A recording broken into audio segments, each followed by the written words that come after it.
The American consumer has had a rough flying experience over the last few years. In 2020, the Department of Transportation received nearly 30,000 airline refund complaints, more than a 4,600% increase from 2019. The following year, in 2021, DOT received over 6,600 complaints, still nearly a 1,000% increase over pre-pandemic levels.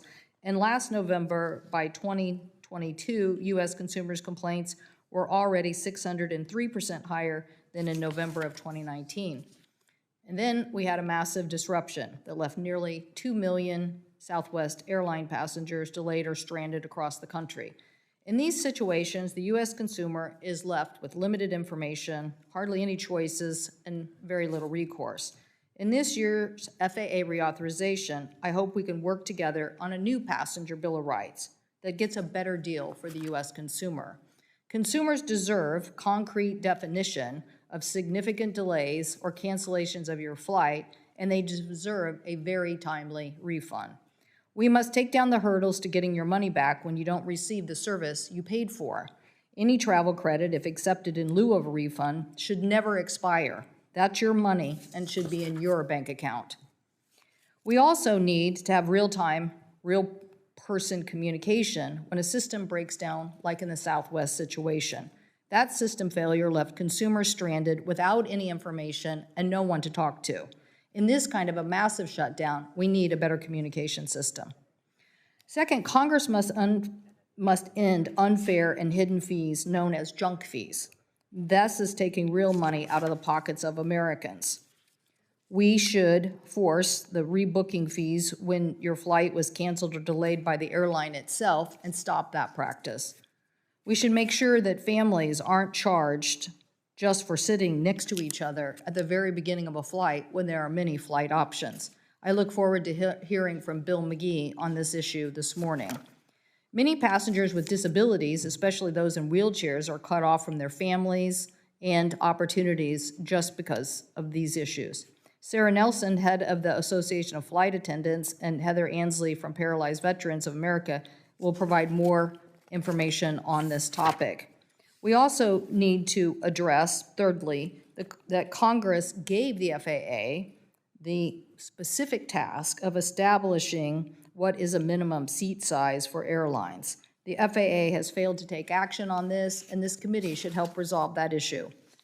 To make this new passenger Bill of Rights stick, we should formally authorize, fully fund, and staff up the Department of Transportation Office of Aviation Consumer Protection. This makes sense given the incredible increase in workload and surge from consumer complaints. Secretary Buttigieg has taken important steps to protect consumers, but we need more policemen on the beat to execute these tools.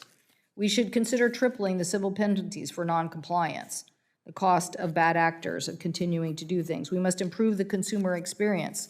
But today we also must talk about enabling the rural markets and small markets who are trapped because of lack of air transportation system. Most economic development happens within 10 miles of an airport. So if we're hampering our airports, we are hampering our economic development.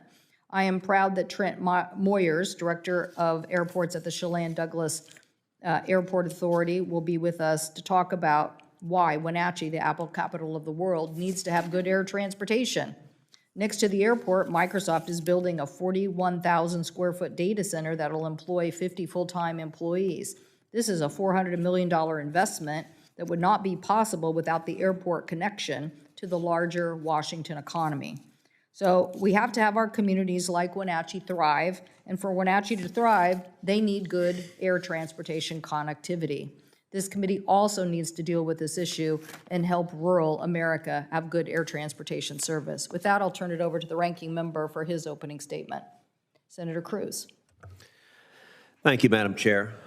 Before I address the topic of today's hearing, I want to take a moment to touch on bipartisanship at this committee. I greatly appreciate that aviation has traditionally been a bipartisan effort. I think that view is held by most, if not all, of the members of this committee. Every one of us wants safe air travel.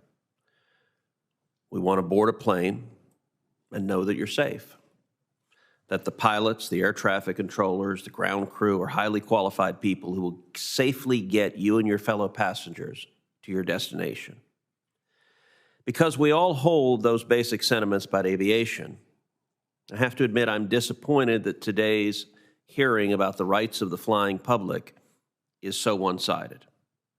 We're going to hear one perspective about the regulation of airlines, but we should be hearing from a much more balanced panel. It is my hope at future hearings, including the one planned for next week, that we can get back to the spirit of bipartisanship that we've had for so many years on this committee, with the consensus panel of witnesses presenting a balanced view so the committee can have all the facts. If a hearing panel doesn't present a diverse range of views, it defeats the purpose of a hearing. You'd think that a hearing about, quote, unfair airline policies might include an airline. Perhaps we'd start with an airline that has the single lowest customer satisfaction rating or employs some of the distasteful practices being discussed today, such as charging customers to talk to a representative on the phone. That airline would be Frontier Airlines, whom I invited to testify. But Frontier, as well as their trade association, the National Air Carrier Association, refused to appear. Consumer protection is an important component of the traveling experience. Travelers every day get on airplanes. Some love it, some dread it. I happen to enjoy flying. I do it a lot. And I guess that's good because I spend many hours a week on a plane getting to and from work and traveling the great state of Texas. But if something goes wrong with a reservation or with the weather, the experience can quickly become unpleasant. I understand that frustration firsthand, as do millions of Americans. Sometimes airlines miss on customer service, leaving travelers stranded, inconvenienced, or otherwise harmed. To try and end extremely miserable consequences when things go wrong, on multiple occasions, Congress has legislated to protect consumers so they, for instance, are not stuck on a tarmac for longer than 2 hours, so that they have easier access to customer service, and so that they are compensated if an airline overbooks a flight. However, while we look at potential legislation in this area, we need to be careful not to impose so many government regulations that we make flying more miserable or more costly. One group of travelers whose needs we should pay particular attention to are those with disabilities. Congress recognized that persons with disabilities face unique challenges when flying by including in the 2018 FAA reauthorization law specific provisions to improve the traveling experience. This included granting DOT the authority to issue civil penalties against airlines that damage or lose a person's wheelchair. It's my understanding that 5 years later, the Department of Transportation has still not exercised this authority. I'm grateful that we'll have an opportunity to hear today from the perspective of the Paralyzed Veterans of America today. For PVA's members, flying can prompt fear and anxiety. It's not just a simple matter of getting where they need to go. Disabled passengers deserve to travel not just safely, but they deserve to travel with dignity. Another matter of great importance to the flying public is connectivity. Too often, communities become disconnected by the whims of large airlines. I've seen this happen in Texas, and I'm sure many of us have with smaller towns in our states. One example is what happened in Del Rio, where American Airlines is discontinuing service to Del Rio, Texas. I'm deeply concerned about the impact that action will have on residents and local businesses. I've raised it directly with senior leadership of the airline. And I'd like to hear today ideas for how to work through these kinds of problems. Finally, a note of caution. The Airline Deregulation Act of 1978 was, by all indications, a significant success. Since deregulation, the price of air travel has fallen by more than 30%. And when there is vigorous competition among airlines offering services on a particular route, service is better and airfare is lower. Dr. Clifford Winston, an economist at Brookings Institution, testified before this committee last month that re-regulating airlines would inevitably lead to a cost transfer to consumers, raising prices, making family trips too unaffordable, and could cause more small communities to lose service. I know I would have many unhappy constituents if I supported any legislation that made air travel more expensive and less affordable. So I hope we will resist the temptation to micromanage travel schedules and pricing plans. I'd like to thank the witnesses for being here to discuss this topic. Thank you. Thank you. I'll turn it over to my colleague who's going to chair the meeting, the chair of the subcommittee. I will note for the record that Frontier Airlines, Allegiant Airlines, and National Air Carriers Association all were invited to testify and had scheduling conflicts. Senator Duckworth, thank you again for your leadership on aviation and chairing the subcommittee. Thank you, Madam Chair, and also Ranking Member Cruz for holding today's hearing. Our focus is on consumer protection issues, but I want to take a moment to raise a critical safety issue that at its core is about protecting every passenger that flies commercial aviation. FAA regulations require that in the event of an emergency, passengers can evacuate an aircraft in 90 seconds. That's 1.5 minutes. However, FAA evacuation simulations fail to include real-life conditions common on commercial flights, such as a full plane, the presence of carry-on bags, or passengers who are children, senior citizens, or persons with disabilities. This failure to test procedures under real-world conditions helps explain in a 2016 incident at O'Hare International Airport when an engine fire on an American Airlines 676 forced an aborted takeoff. The crew executed the aborted takeoff flawlessly. However, the evacuation took nearly 2.5 minutes, far longer than the 90-second standard, and there was 1 serious injury and 20 minor ones. According to the NTSB, at all 3 usable exits, there were passengers evacuating with carry-on bags despite instructions to leave your bags behind. Senator Baldwin and I introduced the Emergency Vacating of Aircraft Cabin, or EVAC Act, to require realistic testing. I look forward to hearing from our witnesses on the importance of accurate evacuation simulations. I must also express the disability community's deep frustration that our aviation system still fails to make sure every passenger with a disability is treated with dignity and respect. We've had half a century to make flying accessible for the millions of Americans with disabilities who travel by air each year.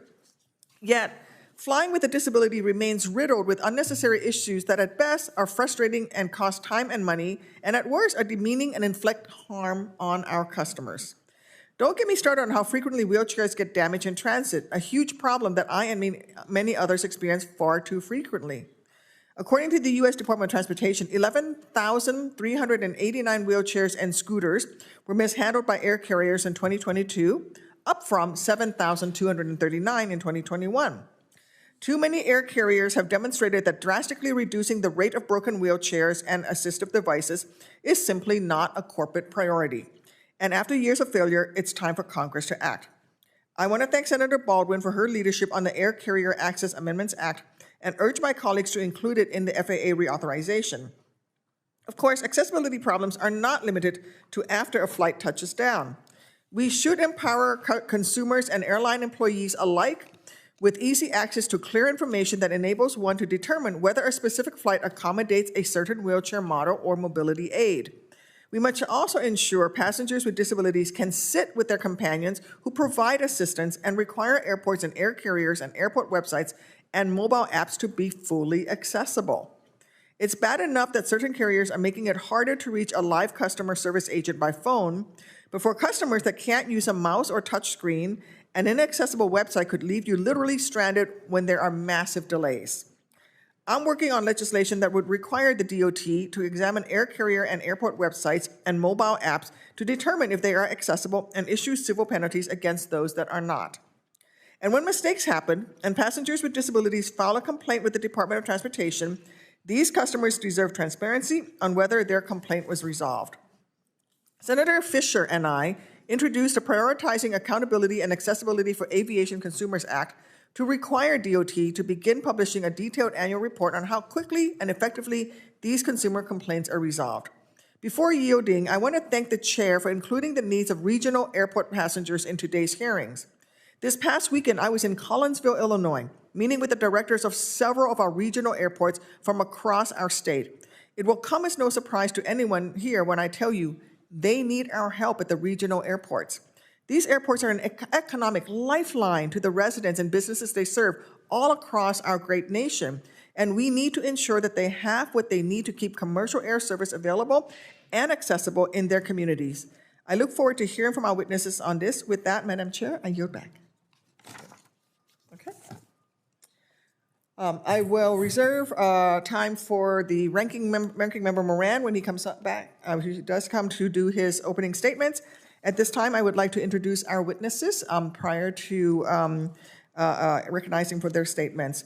I begin with Sarah Nelson, the International President of the Association of Flight Attendants, CWA, AFL-CIO. Thank you for being here, Ms. Nelson. Mr. William McGee, Senior Fellow for Aviation and Travel, American Economic Liberties Project. Thank you for being here. Trent Moyers, Airport Director, Pangbourne Memorial Airport. Very much looking forward to hearing your perspective.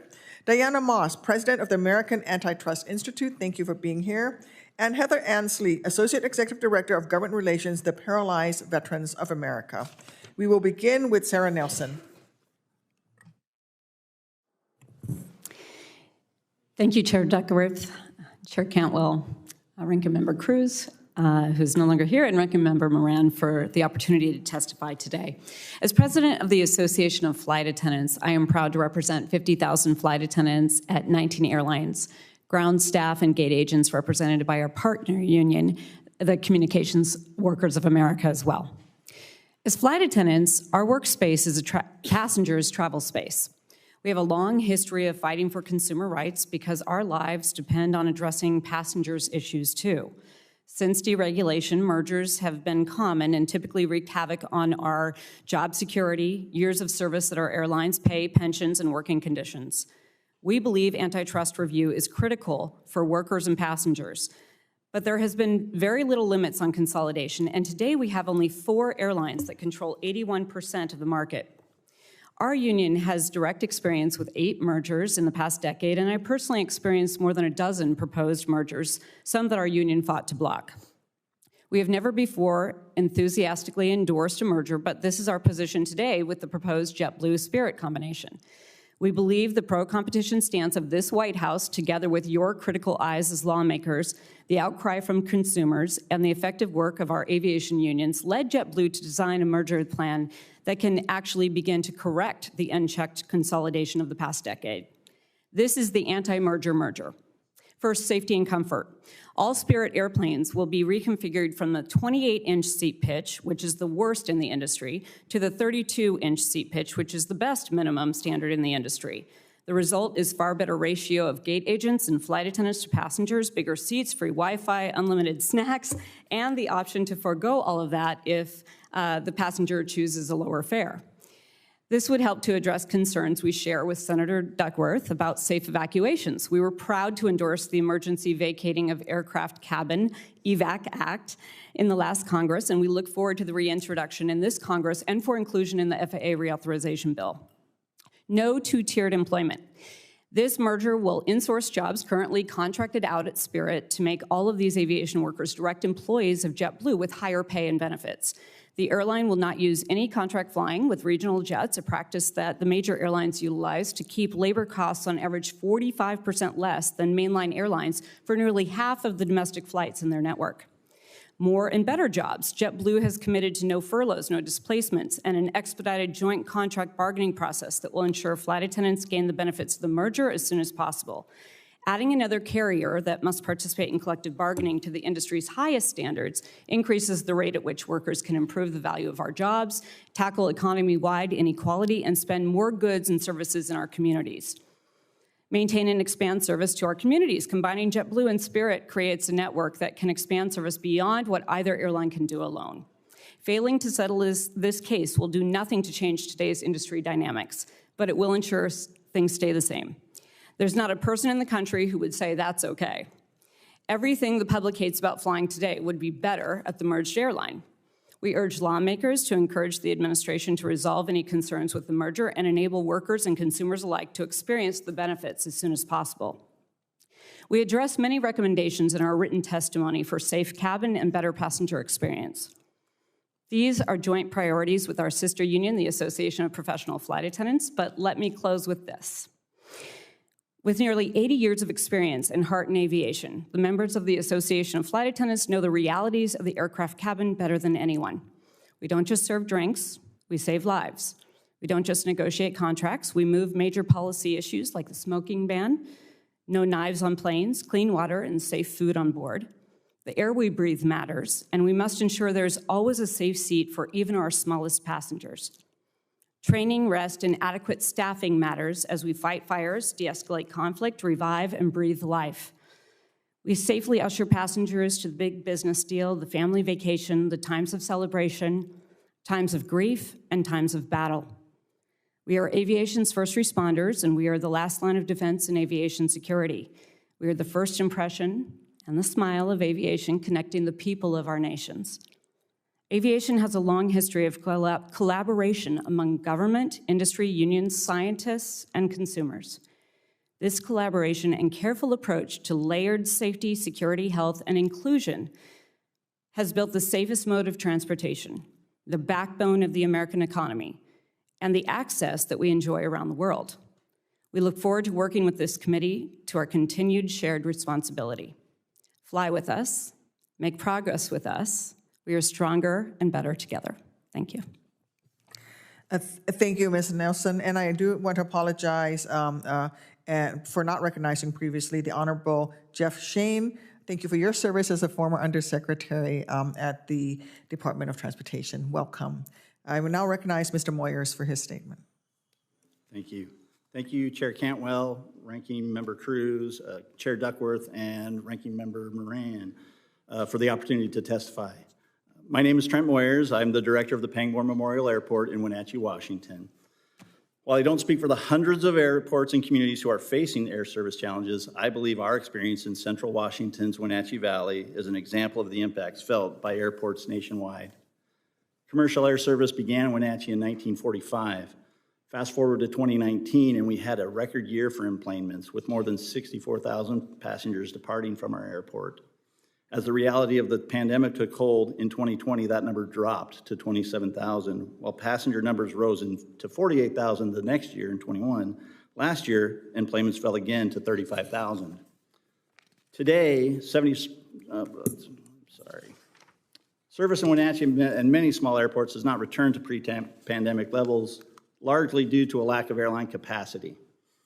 The number of daily flights to our airport has gone from 4 in recent years down to 1.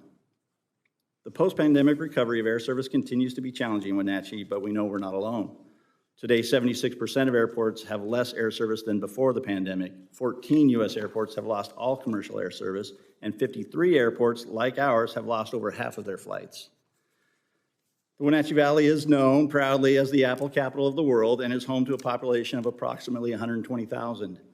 In addition to a robust agricultural economy, a relatively new type of farm has cropped up thanks to our affordable and clean hydroelectric energy server farms. Both invest heavily in our area. Tree fruit farms and server farms are linked to the global economy, and as such, these industries have a need to connect with their consumers and suppliers far beyond our region. In Chair Cantwell's opening remarks and last week, mentioned during the hearing regarding aviation workforce issues, you mentioned that over 80% of economic development occurs within 10 miles of an airport. The statement's true in Wenatchee, where just 1 mile from the airport, Microsoft's completed construction of the first of 6 240,000 square foot data centers that's created 50 full-time jobs, with plans to invest a total of $3 billion in the community. Another example of a high-tech industry finding its way to Wenatchee occurred in 2018 when Diamond Foundry, a company headquartered in San Francisco, established a diamond growing facility in Wenatchee. Air transportation accessibility was among the key factors that contributed to their selection of Wenatchee as a suitable site. In the Wenatchee Valley, 850 people drive every day to an airport other than Pangborn because connectivity from Wenatchee is limited. A single flight per day to Seattle means only 76 people can directly access air transportation to or from Wenatchee without spending 3 hours driving. Finally, I want to note that in Wenatchee, commercial air service saves lives. Last year, Airlift Northwest, an air ambulance operator based at our airport, conducted 700 ambulance flights. They depend on our commercial air service to deliver blood supplies and flight nurses, and in the winter, they are able to land and take off because of our FAA requirements to remove snow from the runway in support of air carrier operations. Our community needs continued access to commercial aviation to keep these essential services. Given all of these impacts, Congress should act to revitalize air service in small and rural communities. Senator Cantwell has been a leader in promoting the SCASD program, and Senator, I thank you for that. Possible actions could include allowing greater flexibility in existing programs. Airline business strategies change over time, and the term of a grant should be able to meet those changing market demands. If adequate incentives that are attractive to airlines and supportive of the communities they serve are available, the likelihood of successful airline recruitment improves. The upcoming FAA reauthorization presents a key opportunity to examine and improve air access for small communities. For someone who manages a small airport, the correlation between airport improvement programs and air service development and retention programs is clear. The challenge of an airport with a limited budget and limited service means that sometimes being forced to choose between infrastructure improvements and air service incentives is a reality. Paying the 10% local share of an FAA-funded project can mean sacrificing other priorities like pursuing air service expansion. I would encourage the committee to restore the 95% federal cost share for small airports that was put in place in the 2003 FAA bill to help address this challenge. Thank you for the opportunity to testify today. I look forward to answering any questions you may have. Thank you, Mr. Moyers. And now I recognize Mr. McKee. Thank you, Chair Cantwell, Ranking Member Cruz, Chair Duckworth, Ranking Member Moran, and members of the committee. My name is William J. McGee, and I'm the Senior Fellow for Aviation and Travel at the American Economic Liberties Project. Starting in 1985, I spent 7 years in airline flight operations management, and I'm licensed by the Federal Aviation Administration as an aircraft dispatcher. I then became an aviation journalist and author. For the last 20 years, I've been an airline passenger advocate, testifying on consumer rights, competition, consolidation, and safety issues, and I served as the lone consumer advocate on Transportation Secretary LaHood's Future of Aviation Advisory Committee. The nation's airline industry is broken, and it has found us lurching from crisis to crisis, meltdown to meltdown, as the interests of consumers, workers, and entire regions of the country are subjugated to the interests of a handful of institutional investors, lobbyists, and senior executives. Every day, passengers are faced with fewer choices, higher fares, and a plethora of junk fees. Flight disruptions have become the norm rather than the exception, and when things go wrong, as they so often do now, we are at the mercy of the airline's own contracts of carriage. These are rules that are written by and most assuredly for the airlines. We have seen new lows in customer service despite a $54 billion taxpayer bailout during COVID-19. Over the last 2 years alone, we've seen record numbers of flight delays and cancellations, $10 billion in unpaid refunds, tighter and tighter seats that pose not only health but emergency evacuation threats, not just to the disabled but to all passengers, and ubiquitous fees that President Biden referenced in his recent State of the Union address, including the nefarious practice of charging families with young children to sit together. Airfares have never been more confusing and less tied to the cost of operation. Overall, passengers have never been more dissatisfied. Airline labor has been decimated by layoffs and outsourcing. Entire regions have been disconnected from global access, and major cities have lost the airport hubs and frequent service that incite corporations to move headquarters. The FAA's safety net is eroding, and at no time in the industry's 109-year-old history have Americans had less choice. There are now fewer scheduled passenger airlines than in 1978. The Big Four oligopoly controls an unprecedented 80% of the market, and we just saw a 14-year dearth from 2007 to 2021 of no new entrant airlines. These are the symptoms, not the causes, of much larger difficulties. The 1978 Airline Deregulation Act promised to introduce competition, lower fares, and expand access to flying for millions of Americans. And instead, we have seen more than 100 airline bankruptcies in the last 4 decades and dozens of mergers and acquisitions rubber-stamped by the U.S. Departments of Justice and Transportation. Today, we find this industry in dire straits. No single answer will resolve all the problems, but there are several actions that the executive and legislative branches could take. First, AELP urges the members of the Senate Commerce Committee to consider the pro-consumer legislation we have supported in recent months, including the Airline Passengers Bill of Rights, which would require compensation for flight delays and cancellations, establish minimum seat size standards, and require compensation for involuntary denied boarding. Second, the Forbidding Airlines from Imposing Ridiculous Fees Act, which would prohibit airlines from charging unreasonable fees. Third, the Families Fly Together Act, so that passengers do not have to pay fees to ensure children under 13 are seated with their families. And fourth, the Cash Refunds for Flight Cancellations Act, which would force airlines to pay cash and not vouchers, which can expire when they cancel flights. Also, any further consolidation of the industry should be halted.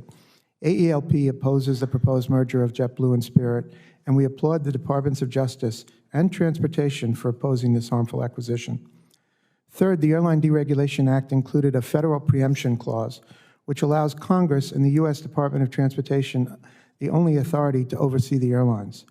Americans have fewer rights when interacting with airlines than they have with virtually any other consumer industry. AELP has drafted model legislation calling for the elimination of preemption, and we're working with members to see that it is introduced soon as part of this year's FAA Reauthorization Act. Finally, we need to fundamentally reconsider our approach to regulating the airline industry. It faces immense incentives to consolidate, to tack on extra fees, and to erode service quality. Any far-sighted policy solution needs to eliminate these underlying incentives, which means seriously discussing options to comprehensively regulate the industry as we have. Thank you very much. I'll be happy to answer any questions from the committee. Thank you, Mr. McGee. Now recognize Dr. Moss. Thank you, Chair Cantwell and Duckworth, and Ranking Members Cruz and Moran, and members of the committee. It's an honor to be here today to lend the American Antitrust Institute's perspective to consumer protection and connectivity in the U.S. air transportation system. My testimony approaches this important issue through the lens of competition and how more, not less, is the best vehicle for protecting consumers. It makes the case for why we need both strong antitrust enforcement and coherent regulatory policy working together to get there. The trend towards concentration in the U.S. airline markets continues. There have been almost 20 mergers involving domestic carriers in the last 2 decades, 6 of which have involved mergers of major legacy and low-cost carriers. 2 recent merger proposals have been made, Spirit and Frontier, which was aborted last year, JetBlue and Spirit, which was recently challenged by the U.S. Department of Justice, and a joint venture code-share between American and JetBlue, otherwise known as the Northeast Alliance, where we await a decision on the legality of the code-share in federal court. The last 20 years has been marked by the sequential elimination of competing airlines, mounting antitrust concerns, and no meaningful greenfield entry of new carriers. Today, the sector is dominated by a tight oligopoly of carriers. A common justification for airline mergers and joint ventures is to bulk up, to compete better against other large rivals. This has never been a valid legal basis for allowing any merger under U.S. antitrust law. It puts air passenger service markets on the slippery slope of rising concentration and higher barriers to entry to smaller rivals.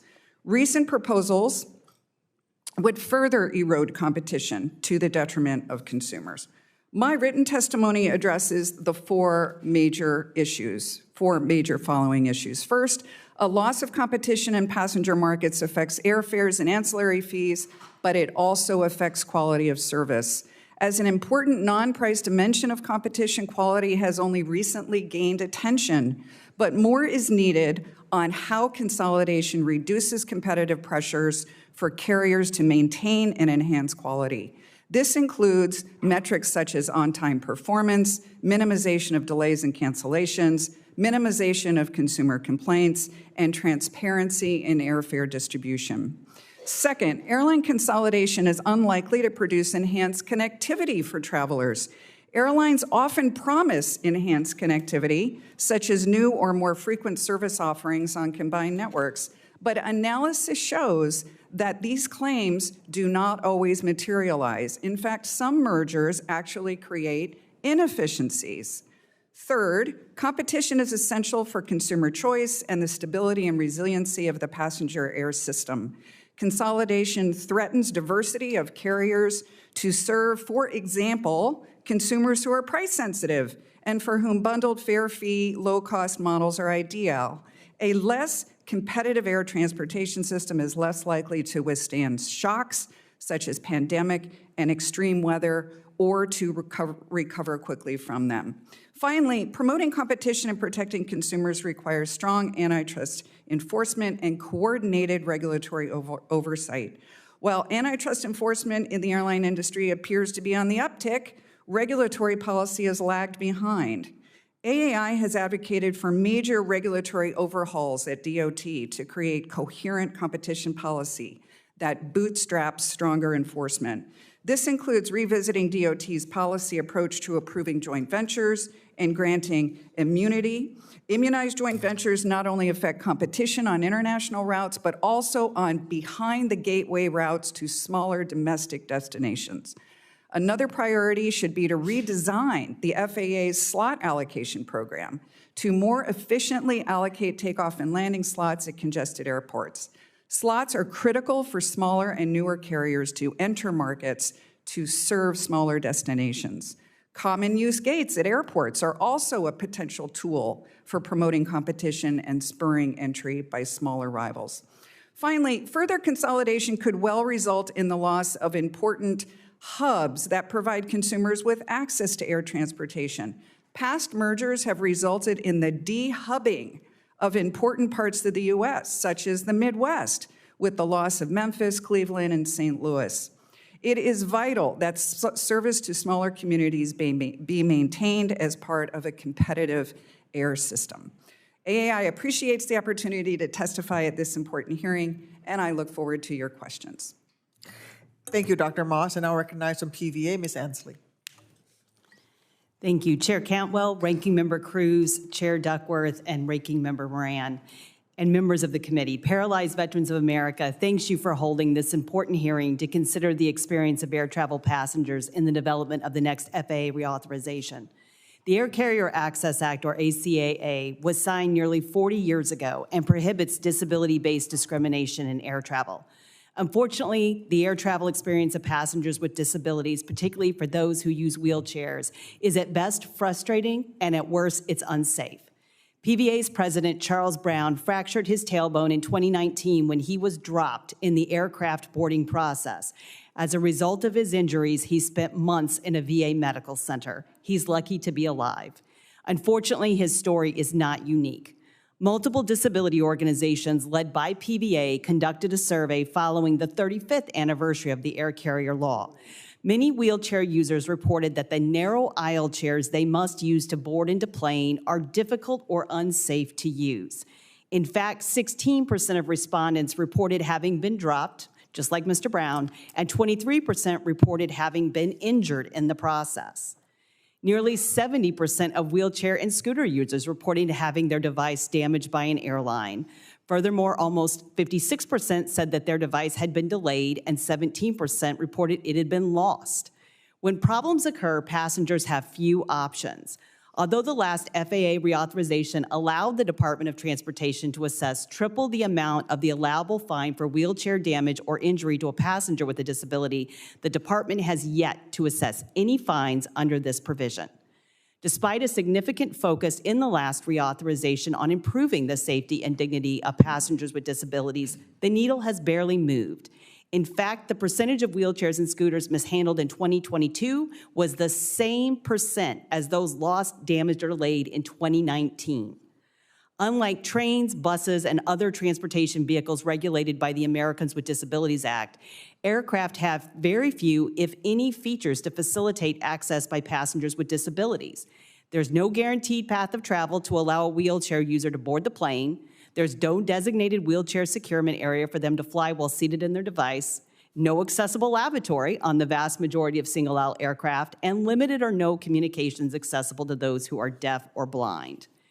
We strongly believe that the Air Carrier Access Amendments Act must be included in the next FAA reauthorization to provide a safe and dignified air travel experience for passengers with disabilities. This legislation would require airlines to operate aircraft that meet basic accessibility standards and improve enforcement of the law. Specifically, the Amendments Act would require the Secretary of Transportation, through direct consultation with the U.S. Access Board, to formulate disability access standards for aircraft. Needed standards are as simple as including a path of travel to allow a wheelchair user to board in their own device and roll to a designated passenger seat, most likely at the front of the aircraft, and then transfer into that passenger seat, or fly from their chair if that's deemed technologically feasible. This would allow wheelchair users to avoid using an aisle chair for boarding and deplaning and decrease the possibility of injury. In terms of wheelchair stowage, the standards would require more options for manual wheelchairs to be stowed inside the cabin and ensure that cargo doors and holds allow power wheelchairs to be emplaned and stowed upright to protect the devices from damage and airline workers from injury. The Amendments Act would also strengthen enforcement of the law by requiring the Department of Transportation to levy civil penalties in situations such as physical harm to a disabled passenger or a damage to a wheelchair, and to refer certain complaints to the Department of Justice. The legislation would also restore the ability of passengers with disabilities to have their rights protected by the courts. Increased aircraft accessibility and improved enforcement options will lead to a safer travel experience for disabled veterans and other people with disabilities who've waited decades for safe access to air travel. The time to act is now. In closing, I also want to note our support for including provisions in the reauthorization that would require greater analysis and aggregation of wheelchair mishandling data to look for trends and facilitate development of solutions, improved access to seating accommodations, increased flight options at no additional cost if a passenger's wheelchair cannot be stowed on their aircraft, and continued research on the technical and economic feasibility of airlines in implementing in-cabin wheelchair restraint systems. We sincerely thank you for the opportunity to present our views and would be happy to answer any questions. Thank you. Now recognize Mr. Shane. Cantwell, Ranking Member Cruz, and other members of the committee. I really thank you for the invitation to be here this morning. I have a longer statement that I hope can be inserted in the record, but I'll try to sum that up quickly now. Let me say at the outset that I am here representing nobody but myself. My primary credential, if any, is a long career in government, 25 years spread over 40, most of which was at the Department of Transportation, and most of which was also, in one way or another, all about economic regulation. For more than 10 years, I had broad responsibility, among other things, for DOT's oversight of commercial aviation, most importantly, its relations with consumers. So it's a special privilege to be able to share with you my personal perspective as a former regulator on one of the most difficult and fraught periods in the history of commercial flight. The image of commercial aviation has been broadly damaged over the past few months by what most of us think is a seriously disappointing performance. Not all carriers have performed badly, but we all know that one bad apple spoils the barrel, and in this case, it was more than one. The poster child for the industry's recent inadequacy, of course, is the week-long meltdown of Southwest during one of the busiest travel periods of the year. Some 2 million Southwest customers had their holiday plans dashed by the meltdown or were at least seriously inconvenienced. It was a monstrous failure. Without any attempt to minimize the devastating consequences of that week for so many, however, it's useful to pause for a moment and think about that 2 million passenger number. The failure of one airline to perform during 1 week affected 2 million passengers. It reminds us how important air travel is to our lives today. Prior to the pandemic, there were nearly 1 billion enplanements within the United States every year. Those numbers are directly attributable to what Ranking Member Cruz referred to earlier, one of the most profoundly important pieces of legislation Congress has ever enacted, the Airline Deregulation Act of 1978. It democratized aviation. Now, I know this is probably not the right time to get misty-eyed about the benefits of airline deregulation. Still, as we think about the industry today and what might be done to prevent future meltdowns or to diminish the number of passenger complaints about various airline policies and practices, it's important to recall that Congress predicated the Airline Deregulation Act on a single overarching idea: that, however important they may be to the national economy, airlines are businesses, not public utilities. Congress intended that henceforth government would treat them as businesses and give them the widest scope for innovation and competition. And that's why the legislation explicitly prohibited any further regulation of airline rates, routes, or services, the areas where they wanted that innovation and competition to take place. Economists consistently tell us, as we have just heard, that consumers have benefited enormously. Now, of course, the wisdom of that legislation has been called into question. I'm not entirely sure, but I think this may be the first time in the 45 years since the law was signed that we are seeing serious proposals to roll back at least some of its elements. To the proponents of rollback, I would respectively urge caution. If my experience during all the years I toiled in this field taught me anything, it can be summed up with a few simple points. First, in responding to any episode that damaged the interests of consumers, it's important to ask whether a proposed rule or law is likely to make any actual difference in the future conduct of airlines, or whether the costs of the incident itself, both monetary and reputational, would likely achieve exactly the same result without government intervention. I've read that the Southwest meltdown will subtract something north of $800 million from the carrier's bottom line. That near $1 billion hit sounds to me like a pretty powerful incentive to prevent any repeats, and I'm sure it's job one right now in Southwest C-suite. You can be sure that other airlines are carefully studying the incident. Second, to use a shop-worn metaphor, sunlight is the best disinfectant. Customers obviously should be fully aware of every detail of any transaction with an airline, and thanks to the rules crafted by DOT over many years, that information is easily available to them now. If it's not, enforcement action is called for. Transparency is essential, and it also engenders more robust competition among airlines.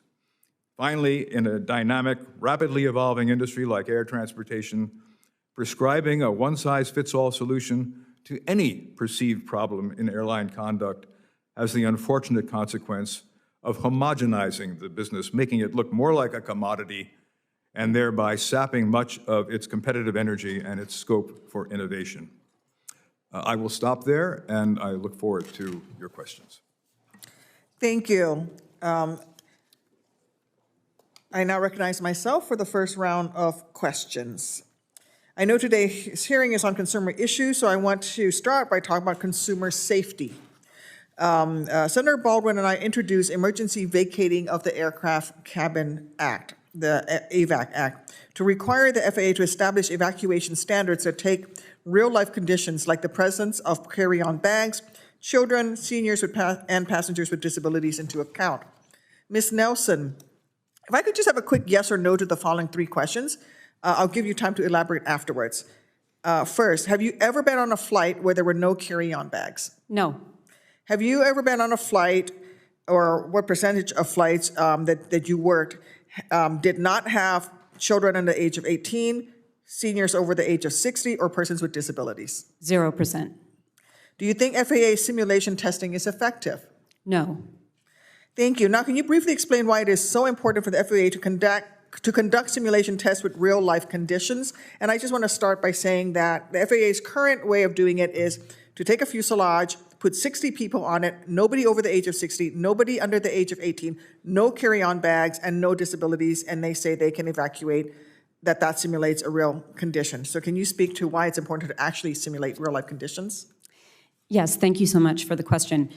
So the evacuation standards are not, first of all, do not take into account the current conditions in the cabin. The full aircraft, the seats that are closer together, the iPads and tablets that are out everywhere with cords, the growing accessibility, frankly, to everyone who's on the plane. And if we don't take into consideration the actual conditions in the cabin today, we are going to have a test in real live aviation where people will lose their lives. We do not want to test this for the first time in an actual event.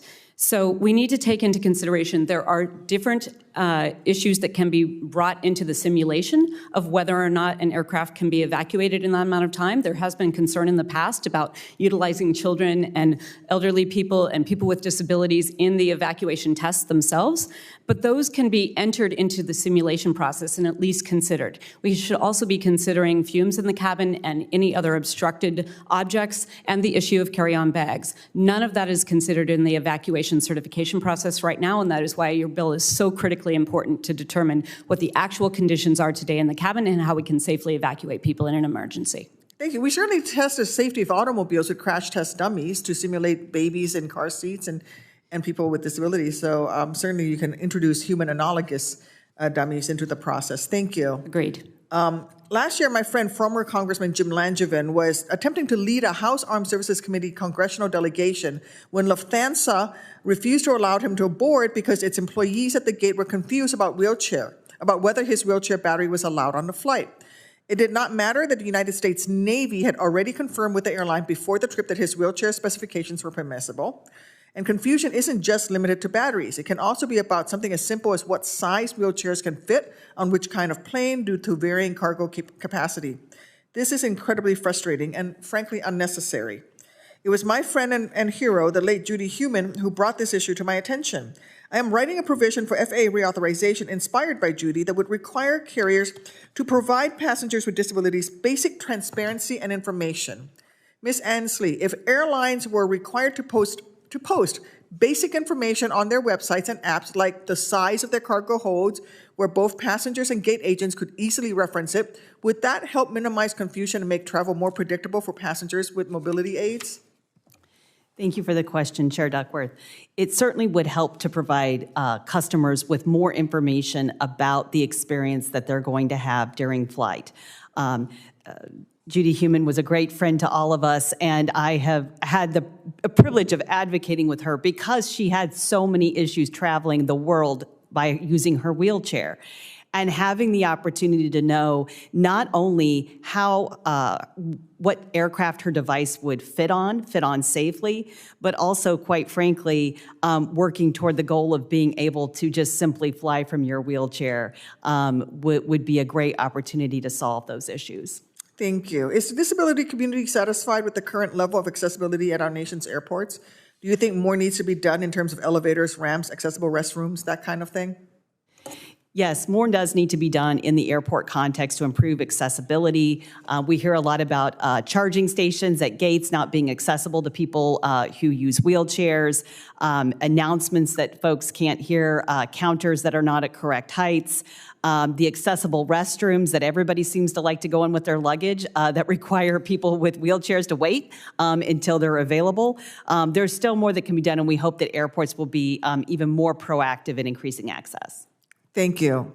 I now recognize the Ranking Member Cruz for his questions. Thank you, Madam Chair. Thank you to each of the witnesses. Mr. Shane, let me start with you. Thank you for being here today. Some witnesses and some congressional Democrats have said that the era of airline deregulation is over, that it failed, and that the federal government should re-regulate. I've heard suggestions for the government to micromanage flight schedules, how much someone should pay to transport an extra bag, and everything else in between. These ideas come, of course, in spite of the marked decrease in the price of airfare and a dramatic increase in the number of Americans who've been able to fly since the Airline Deregulation Act was enacted in 1978. In your judgment, what should we be doing to further the miracle of deregulation, which is the term you used in your testimony? As I said, I think that transparency is the most important regulatory response to an awful lot of the problems that we've been talking about. If passengers are unaware of what's available to them, of course, then they're going to be disadvantaged, and competition will not work nearly as effectively as it should. Any of the issues that people are complaining today about are the subject, to some extent, of airline competition. So I understand Southwest, for example, does have indefinite credits when a refund is given. Other airlines put an expiration date on. Well, the airlines that put expiration dates on will notice that they're losing traffic to Southwest because of that important difference, and they will respond. That's how competition works.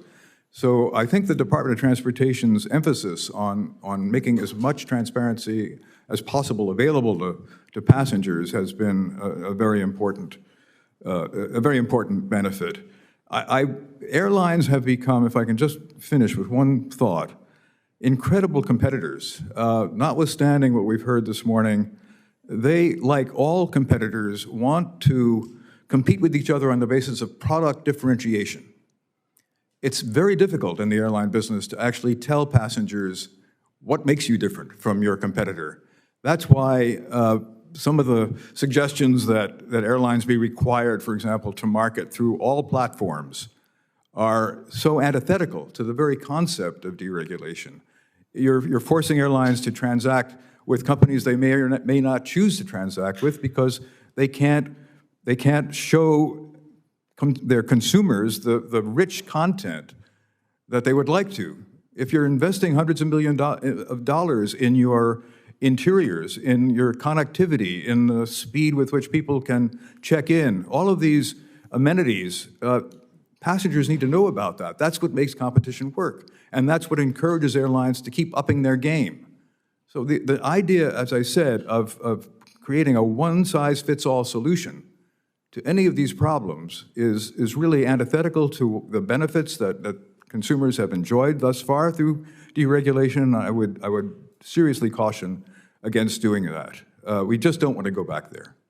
You know, Mr. Shane, I will say in elected politics, it can sometimes be good politics to pick things that are unpopular and declare yourself the enemy of them. And so, I still recall sitting on the floor of the House not too long ago and listening to the President's State of the Union address, where he talked more about airline baggage fees than he did about how we're going to defeat communist China. And I get people are annoyed at fees. I'm annoyed at fees. People are annoyed at small seats. I don't like how seats have gotten smaller. And it's pretty good politics to say, we're going to ensure that every passenger has a bigger seat. We're going to ensure that every passenger doesn't have to pay any fees. We're going to ensure that every passenger gets a free neck rub and foot rub with every flight. Is there any downside to politicians giving away free stuff? It can be good politics to say, let's mandate, here's all the things the airlines must do for every passenger, but is there a downside when government steps in and says, here's what you must do on every flight? Yes, Senator Cruz, I think there is a downside. Unfortunately, the downside isn't immediately apparent. The downside comes later as the industry becomes less competitive, as prices begin to go up, as airlines necessarily recoup the cost of providing the services that have been mandated by government in the way they have been mandated.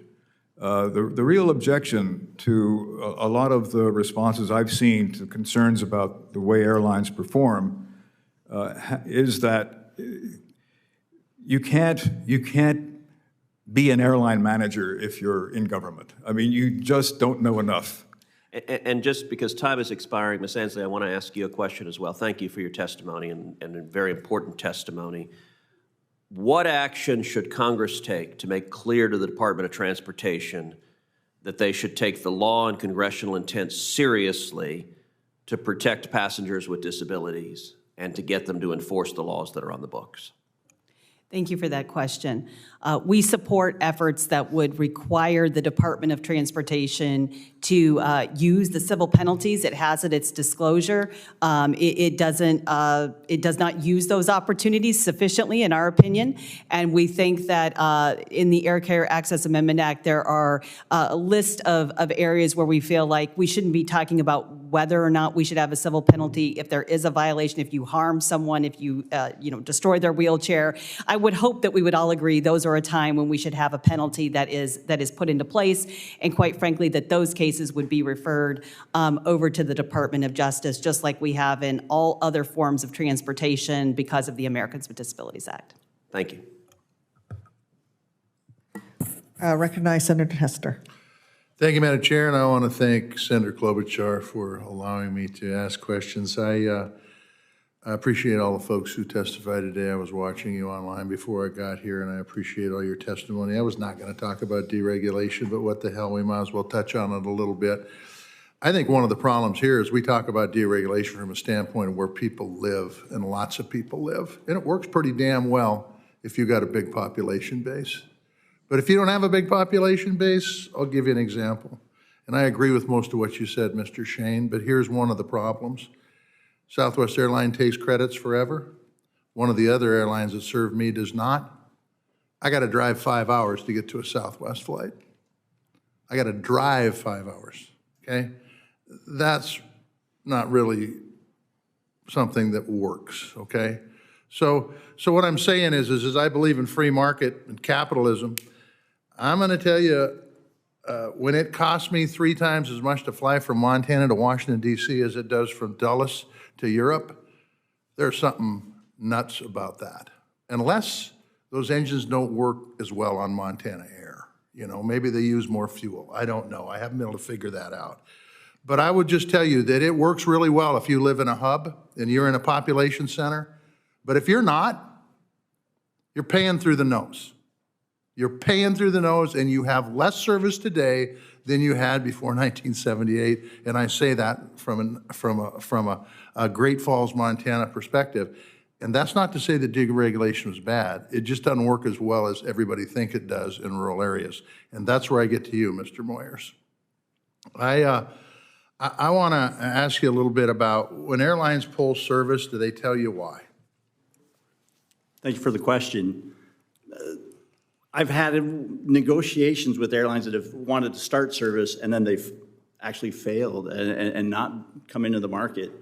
And it's always been, it's that business decision for them. The metrics don't work, the cost per seat mile, they give an explanation like that. Recently, where we've lost service now, we've not had them pull out of the market, they've just downsized. So the frequency, where we used to have 4 daily flights to Seattle, we're in the same situation as you, where it's a 3-hour drive otherwise. That's right. That reduction in frequency, the conversations we have is it's a resource allocation, that not enough aircraft, not enough pilots to fly the aircraft. And so that's a finite commodity. They're not going to fly those higher risk markets, perhaps. So when I fly out to come back here, which I do every week, 4 legs a week, the planes are full. They're full. But out of the blue, every once in a while, and it happened a couple of years ago, they just pull the flight. They just pull it, no longer exists. So then instead of flying through Minneapolis, they restored the flight finally, but instead of flying through Minneapolis to DC, which by the way, takes 2 hours off the flight, I have to fly south before I head east. Do they offer any options when they pull a flight that, by the way, is pretty darn well used? Do they ever offer you any options to get it back? The conversations we have with our incumbent, which that's offering service right now to restore service, to regain frequency, it's going to take a negotiation that is likely to be some sort of incentive to cover the cost for the risk for them to return to the market. Okay. In your testimony, you argue for larger EAS subsidies and other economic incentives to help keep air service at smaller airports. It is critically important, as you well know, from an economic development standpoint. We talked about the number of passengers in the Southwest situation. If you don't have good airfare, you have both arms tied behind your back if you don't have good air service. Have you talked with other airlines about these subsidies and how much it would take? It's a great question. When we meet with airlines, we discuss that cost to be in the market. What fees can we waive to attract them in, from being in the terminal, those costs to lease space, to do the ground handling. All of those things are we try to negotiate to get that incentive to the airline that will start up the service. Right now, we have a SCASD grant in place for revenue guarantees to the Bay Area. I mentioned earlier in my testimony, Microsoft and high-tech company that has a headquarter in San Francisco. One of the reasons they came to the area was we had connectivity and we were trying to get additional service to the Bay Area. That was important to them. We're sitting on right now about a $1.1 million fund and have been since 2018 because we can't attract an airline to provide that service. Okay. One last question, if I might, Madam Chair, for Ms. Ansley. When a veteran's mobility aid gets damaged, number one, how long does it take to get repaired, and what does that veteran do in the meantime? So the question, thank you for the question. The answer is it depends. I have one veteran who attended our women veterans retreat last fall. The power assist wheels on her wheelchair were destroyed, so they gave her just plain wheels, so she's got to push them. For 2 months, it was with the airline's contractor that was supposed to be getting it fixed before they called her and said, we don't even have a contract with the company that sells these, so there's nothing we can do. At that point, we got the airline involved because we raised it up, and they said, we'll even pay the VA if they'll do it because it was so delayed. I have another veteran who was out here for our fly-in just a few weeks ago when our president testified before the Veterans Committee. His controller was broken on his wheelchair. He said that it's been a couple weeks now, they've evaluated it, but he doesn't have the parts, so every time he takes his hand off the joystick, it swings out of place. So he has to constantly move it back into place. He doesn't know when he's going to get the parts. So wheelchair damage can take a long time to fix, depending on where you got to get the parts from. Sometimes the VA steps in if they can, even though it's not technically their responsibility. And it's fair to say these are mobility aids. Without these aids, they can't be mobile, so they can't get around. They can't do much. That's 100% correct, sir. Thank you. They're my legs. My wheelchair are my legs. Imagine if a regular passenger had their legs broken on a flight and had to wait weeks or months. And in fact, my power assist chair was just broken on Saturday, and I'm sitting in a 12-year-old chair right now. Chair recognizes Senator Schmidt for his questions. Thank you all for being here today. It's been mentioned, I know, by a number of other senators, but we all fly a lot, so these issues are sort of near and dear, not just to us, but obviously the millions that fly and our constituents. And that's even more magnified, a lot of these concerns in a lot of the rural airports in places like, Cape Girardeau and Fort Leonard Wood and Joplin, Kirksville in Missouri, and all across the country. We've seen a number of instances of near collisions and cancellations that I think draw a lot of concern. And I still find it remarkable that Pete Buttigieg has refused to show up to this committee, ever, for anything, given everything that's going on. So, and I've already highlighted this administration's obsession with woke policies and mitigating climate change and increasing equity, which has nothing to do with the FAA's mission. The FAA's mission is safety and affordability and efficient travel for the people that we represent. And again, it's just sort of a downward spiral of this administration. And yesterday we talked about just not even caring about places like East Palestine. So that is not the focus of my questions for you. I just think we're here to talk about safety. And one thing that and the impact that some of these proposed regulations could have on rural airports in our communities. I did want to ask you, Mr. Shane, a question. Workforce issues, no matter what industry we're talking about, there are workforce issues. It seems to me that these challenges can be particularly acute when you're talking about an industry like the airline industry, where you need good, qualified people. When we talk about safety, you need people who know what they're doing and can provide that expertise. And getting more young people interested is one thing, as a good paying career, if they choose. What is it that you see that could be done differently than the way that we're doing it? It seems that a lot of these tracks to get people into these particular trades or into this kind of work can be long. It can be, and that's important, I think, to gain the expertise. But what is it that can be done that we're not talking about right now as our education and workforce training system continues to evolve? What can we do differently to prepare, the next group of mechanics and people who can work on these, sophisticated aircraft to keep people safe? Thank you for the question, Senator. You're seeing a lot of spontaneous developments within the airline industry itself. Academies are being set up to train mechanics, to train flight attendants and pilots in greater numbers in order to respond to the shortfalls that have resulted as a result of the decimation of traffic during the pandemic. The airline industry was hit as never before, and this caused a huge disruption in the flow of workers.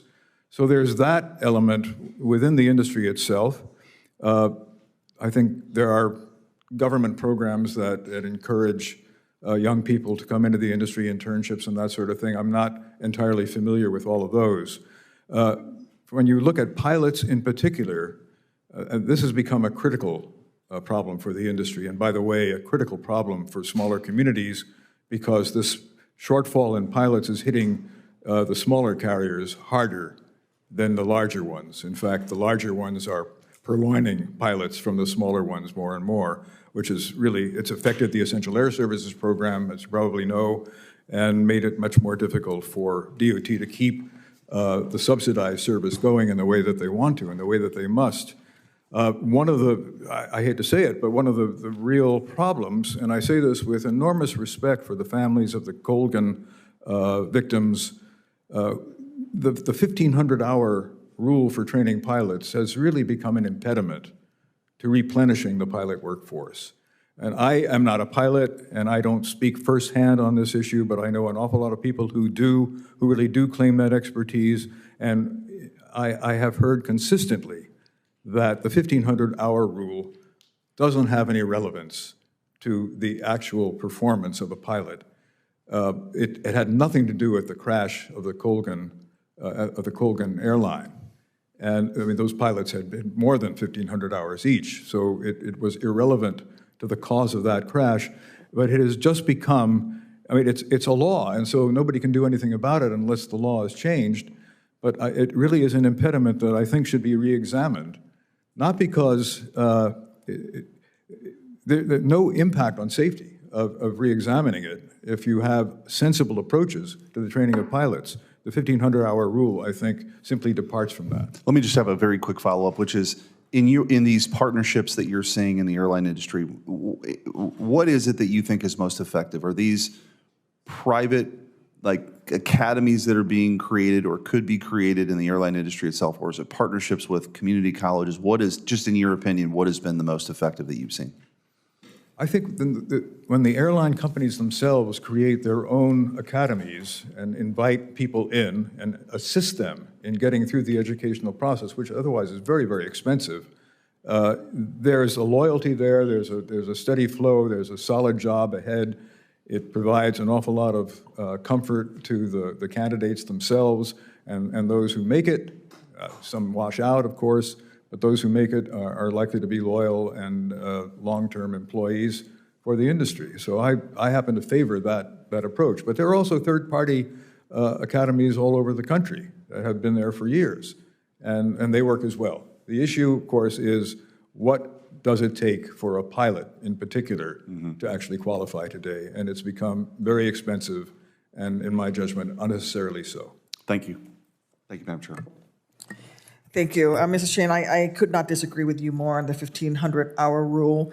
And to quote Captain Sully Sullenberger, it would be like saying that we don't have enough medical doctors, so let's just cut down the number of years of medical school from 4 to 2 and just say we're just going to use all simulators and you're never going to touch a patient.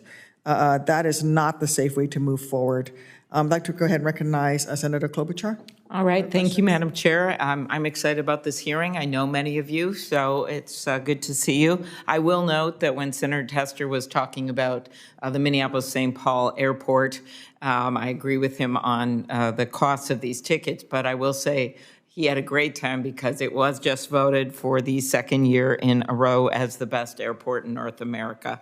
Just for the record to my colleagues. Okay, so Dr. Moss, quickly, we usually have more time in the antitrust subcommittee. You commented recently about the proposed merger of JetBlue and Spirit and how it could hurt both customers and airline workers. As you know, there has been DOJ, that recent action to sue to block the transaction. Do you want to just briefly comment about your concerns about this transaction for consumers and costs? Thank you, Senator Klobuchar. Very good question. We do think at the American Antitrust Institute that the merger of JetBlue and Spirit is anti-competitive. It will eliminate head-to-head competition on a number of routes, dozens of routes. It will also eliminate an important low-cost carrier, making it easier for remaining carriers in those route-level markets to coordinate instead of compete hard with one another. And then finally, reduces choice, eliminates choice for those price-sensitive customers who might want the bundled fare fee model that they get with a low-cost carrier. Really no compelling efficiencies or benefits coming out of that merger, and we already know from previous studies and empirics that airlines rarely deliver on those connectivity promises. Good. Yeah, I care, we are home to, well, we are a Delta hub. We are home to Sun Country Airlines. We're very proud of that airlines and is one of the key competitors in the smaller market. Okay, I think I'll turn to you, Mr. McGee. Very briefly, the bill that we have to require airlines to seat families together. I'm sure Ms. Nelson's aware of this issue as well. I know you mentioned this. Do you think airlines are doing enough to keep families together? And this is a bill a number of us have introduced. Thank you very much, Senator. We've seen in recent weeks, I think due to the actions by the DOT and Secretary Buttigieg to raise the awareness of this, and even the President, that some airlines in the U.S. have seemed to have stepped up. We are saying that while we want to applaud them for that, it is not nearly enough. This needs to be documented through legislation and through regulation. What we have found time and again is that the airlines' contracts of carriage, they're written in sand. They can be changed literally overnight. And so promises that are made by the airlines are not really very valuable long-term. Okay, thank you. Mr. Moyers, I was talking about airports. We, of course, have concerned about the meltdown that happened over Christmas with the FAA. We just passed out of this committee a bill that Senator Moran and I have on improving the NOTAM system and getting the stakeholders together. Representative Stauber of Minnesota has been carrying it for quite a while in the House, and so we're excited it's moving through, but of course it's just a beginning. One of the things that we do know is that there are still issues for people who work in the airports when it comes to, or on the planes, frustrated passengers. So do you want to talk a little bit about what could be done to improve those interactions? Thank you for the question. If I understand correctly, the interaction between airport staff and frustrated customers. Yeah, we field a lot of phone calls on behalf of airlines. As the airport operator, I kind of the analogy for me is that I run a mall and I've got a bunch of different shops in there, but they're calling the mall to complain about XYZ department store. So we field those calls on a regular basis. It's a challenge for us because we're not empowered to make decisions on behalf of those passengers. Right, and I think, clearly the best way to do this is to upgrade our air traffic control system. We're also going to have weather issues. We all know that. No one knows that better than Minnesotans right now this winter. But I do think that would be the key to all of this. I guess, Ms. Nelson, you've dealt your flight attendants deal with this all the time. Just any ideas that you have along these lines? Yes, one of the biggest issues is that staffing has been cut to minimums on the planes and at the gates.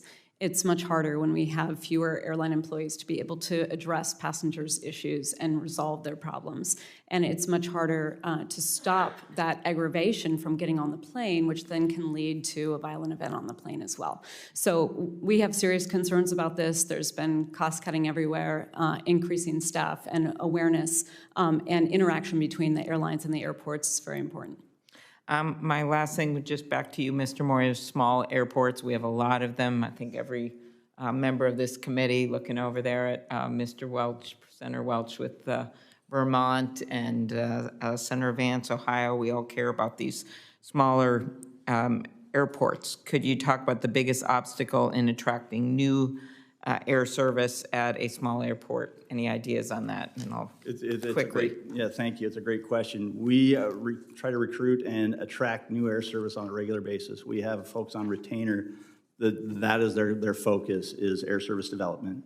The challenge comes down to it's a business decision. I can't compel someone enough to start service in a new market with what I have to offer as the airport alone, without any assistance, whether it's through the SCASD program or otherwise. Those airline incentives that those businesses are looking for, we can waive fees, but once I can't waive something that doesn't exist either. There's only so much that we can give in that. And so that's the biggest challenge for us is we're not going to beat them with a stick. How big of a carrot can we use to attract them? And the resources that a small airport has when I've got to make infrastructure improvement decisions versus air service, those are the challenges. Well, thank you, all of you.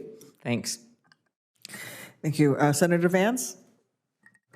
Thank you, Madam Chair, and thanks for all the witnesses for being here. I want to, before I get into my questions, just sort of kick off by noticing something about our country, which is that it's extremely hard to be a parent and extremely hard to have families. I actually fear that we become an explicitly anti-family country in a lot of ways. And you see this in multiple different phases. You see this in the woman who is an hour from giving birth and chooses an out-of-network anesthesiologist and is then punished by getting $15,000 of unexpected bills.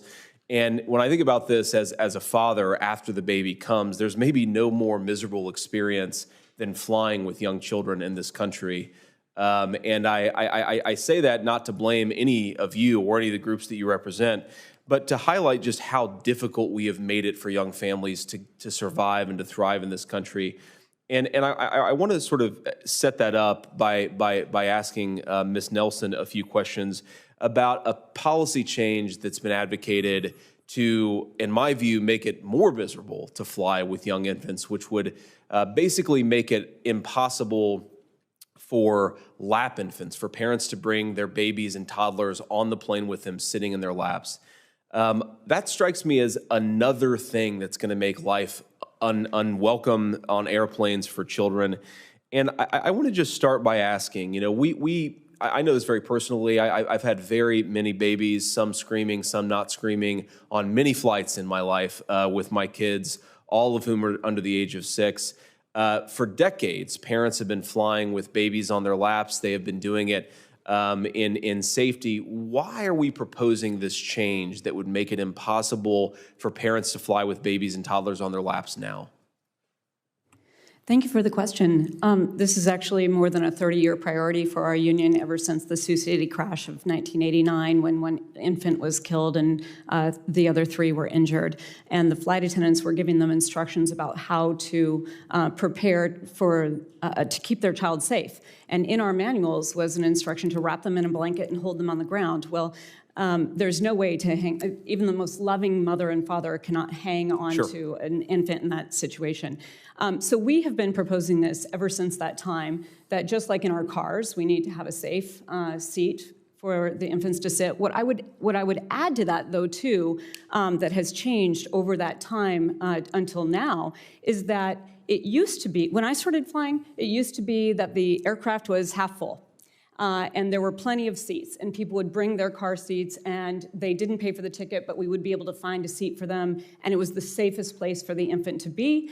On the FAA website, if you're looking for that instruction, that is there. Our concern is that by not selling those tickets, what the airlines are conveying to the families is that it's okay to bring your infant on board. And my concern is that as safety professionals on the plane, understanding that that is not safe for the infant, it's not safe in these severe turbulence incidents where the children actually become projectiles, that we are not giving very clear instructions to parents about how to keep their children safe. And so I look at that from both perspectives, both in terms of protecting our smallest passengers, but also for flight attendants who are charged with the safety, health, and security of everyone on board. It's very concerning when we're giving instructions that are not as safe. I would only add that we don't have any temperature standards on board the aircraft, and so in a hot cabin, we actually had an infant that passed out, was on his mother's lap.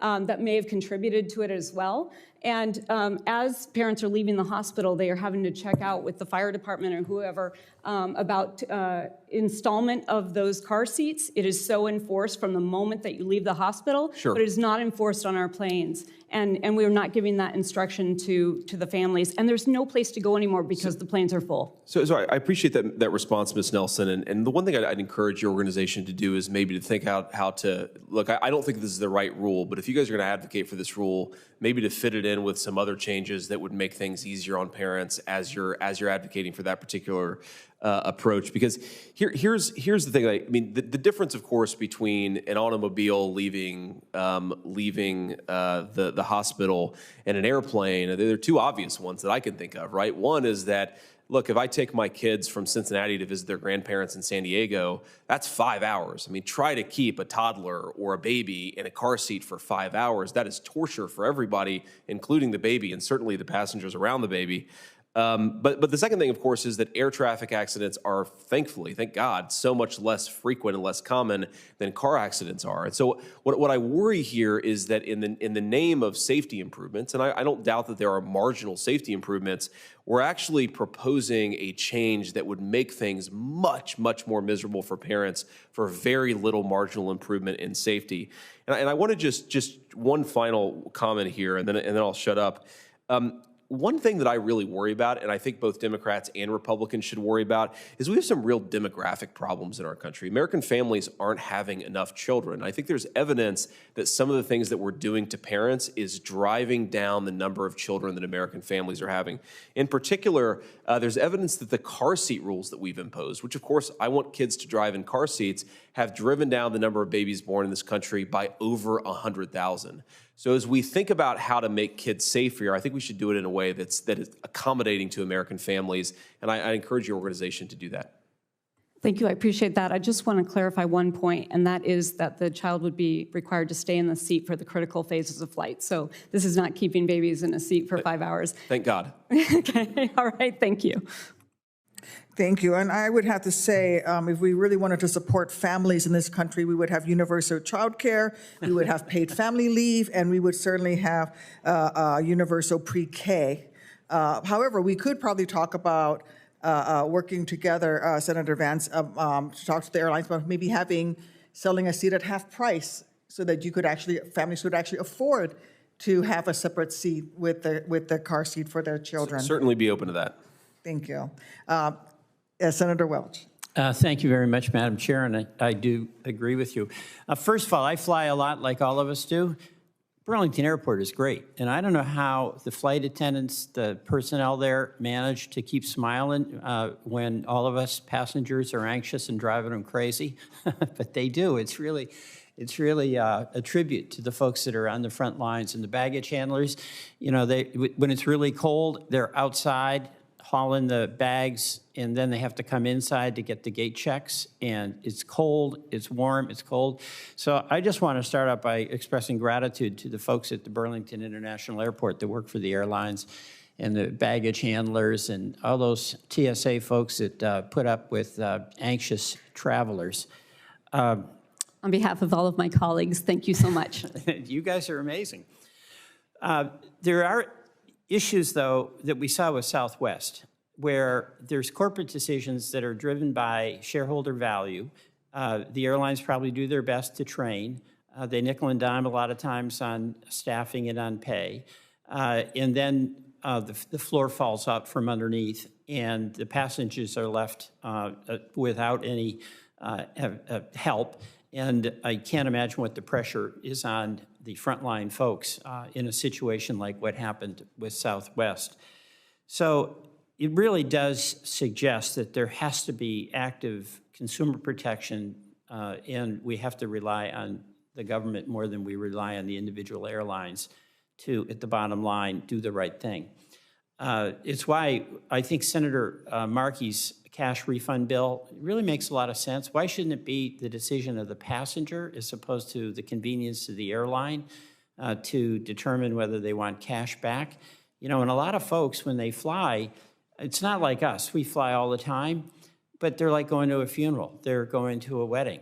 They're going for a long postponed trip to see their brothers and sisters. So maybe I'll just ask Dr. Moss, any reason why there can't be cash refunds as a matter of policy at the discretion of the passenger as opposed to the convenience of the airline? Thank you, Senator Welch. That's a great question. I see no reason why that policy should not be proposed. I would point out that what we've been talking about at this hearing today really breaks down into issues that fall solidly in the consumer protection bucket, safety, the well-being of passengers, issues that fall solidly in the competition bucket, which is competition on price and quality and innovation in the airline industry. Right. And that goes, of course, to the merger question. Of course. And then we have issues that fall at the intersection of consumer protection and competition. And those would be things like, well, if you have more competition, then you have more pressure on airlines to not engage in drip pricing when consumers get online to purchase their fares. So I think that's a really good framework to think about this in and frame legislative proposals and reforms. Great. Let me ask Ms. Nelson, one of the reasons the cash refunds I think are good, there's a lot of anxiety for a passenger when their plan is thwarted. And it's not the fault of the frontline people. But the more security, this is my view, and I'm asking your reaction, that family has who, it's a lot of money to buy an airline ticket, especially if it's for a family. The more security that family has that they'll get their money back, they may be disappointed that they can't go to that event. But do you think that would alleviate some of the pressure on the frontline folks dealing with, really upset customers? So it's always better when we have better customer service and people's problems are getting resolved. That's way better for the people on the front lines. But I do want to make clear that there is the ability for a passenger to choose to have a refundable ticket. And so we're talking about the non-refundable tickets. At an expense. Yeah, at an expense, that's right. And so we're talking about the non-refundable tickets that have been put into that segmentation of pricing that has also been talked about. Well, I want to go to that. That non-refundable ticket, they have computers, they have algorithms, they game it. They know, they got people with eye shades figuring all this out. I've never understood why they really need that non-refundable ticket other than it's a way they can extract more money, because they have the capacity with the computer programs to anticipate what sales they have to do by and large to get their full airplane. I don't know if you're the person to answer that, but maybe Dr. Moss is. The answer is yes. So the non-refundable tickets are a pure exercise of market power.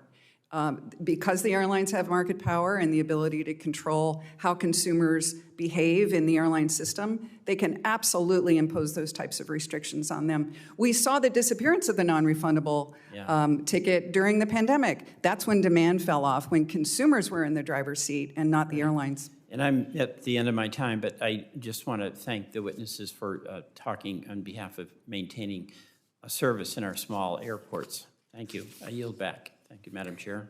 Thank you. Recognize Chairwoman Cantwell. Thank you, Chair Duckworth, for doing this hearing. It's such an important list of witnesses. Thank you all for being here. Mr. Moyer, back to the situation of rural communities and how essential air service is. The community air service program that you mentioned in your testimony, and I think you mentioned you think we should fully fund that, and obviously essential programs. But is the issue coming down to pilots? Is the issue that airlines, if you have pilot capacity and you can fly from Seattle to Hawaii, you probably make a little bit more money on that flight than Seattle to Wenatchee? And so what do we do you think? Because I don't think, so one, SCASDA focused on the market and then one focused on essential service. What's the best way for us to get at this underlying problem? I can't disagree with you about a revenue on a flight to Hawaii versus to Wenatchee. And that's the challenge. Those business decisions are being made that marginalize a small market. It's hard for me to compete for service in Wenatchee versus a service from some other destination where there's a greater yield or return on their investment. And a startup service as well to bring new service in. that airline's going to incur some costs to bring ground handling equipment, ground crew, the ticket agents, all of those expenses.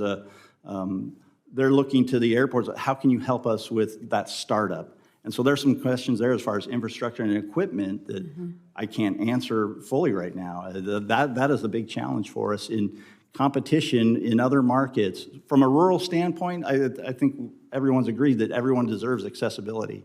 I don't think there's a question there. It's how do we get to it? The SCASD programs that are in place right now with, I think the last announcement was at $15 million. Is that enough to go as far as it needs to for enough communities to benefit from it? If an applicant is going to ask now for a couple $1 million, whereas before it was 700 or 800 or 800,000, those dollars aren't going to go as far, and fewer markets will benefit. Well, I guarantee you, we did the CHIPS and Science bill with our colleague, Senator Wicker, with the notion that we were going to spread out innovation. And when you talk about the innovation that's happening in Wenatchee, which is amazing, people probably didn't get all the digestion of your comments about being in the diamond manufacturing business now, but you used to be an aluminum smelter there, and now you're manufacturing diamonds. And the community decided they wanted to do that, and as you said, the community told them that you would have the same thing. So the question is, we're going to hamper economic growth and development in other parts of the country. We're going to hamper innovation, because innovation can happen in other places, but it has to happen airport. And I just think we're going to have to figure out, working together, how to bridge this gap somehow. So do you think it's back to essential air service then? I don't know that it's essential air service. I think there are markets where that does make sense. But from the standpoint of Wenatchee, I couldn't say that I need essential air service. I don't think we wouldn't fit that criteria. There may be places where that's viable.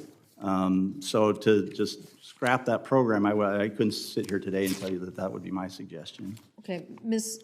Nelson, thank you for being here. You mentioned in your testimony about chaotic scheduling by airlines that strain the system. I know a lot of people, I hear from our colleagues, we're definitely flyers, so we hear lots of different things about people who capture a market by saying they're going to leave every half an hour, and then they don't leave every half an hour, and then they get so congested and back up. But have they captured the market? Yes, they just haven't delivered the service. Do you agree that DOT should be carefully examining whether airlines are publishing unrealistic schedules and leaving workers and consumers in a bind? This was the DOT unfair and deceptive practices. Yes, I agree with that wholeheartedly, and it was because of pressure from lawmakers and from DOT that the airlines rolled back that unrealistic service this last summer. So there needs to continue to be a real transparency on that and oversight on that to make sure that we're not overpromising, because the people on the front lines are left to hold the bag, and we also are not getting home to our loved ones. We also don't have the infrastructure at the airlines. In some cases, they haven't purchased the new scheduling programs that allow them to respond immediately, and they don't have the staff behind the scenes to be able to pick up the phone. So when the operation falls apart like that, many times the people on the front lines are left on hold for 5-6 hours to try to get through to a scheduler in order to get rescheduled. So it takes the proper investment in infrastructure for the airlines. It takes the proper staffing, both in terms of the front lines and the back end, to support that frontline crew.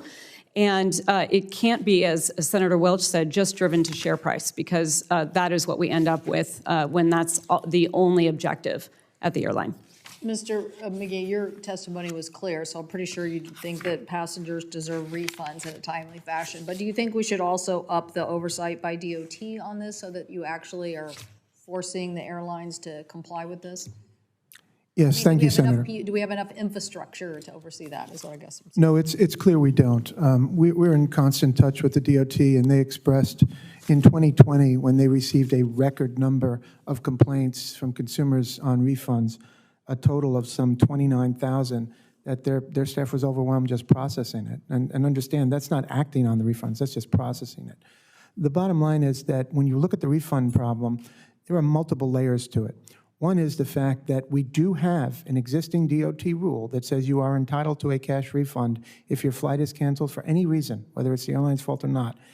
It is clear that U.S. airlines and some foreign airlines have blatantly violated that rule, and there has not been enough enforcement on that.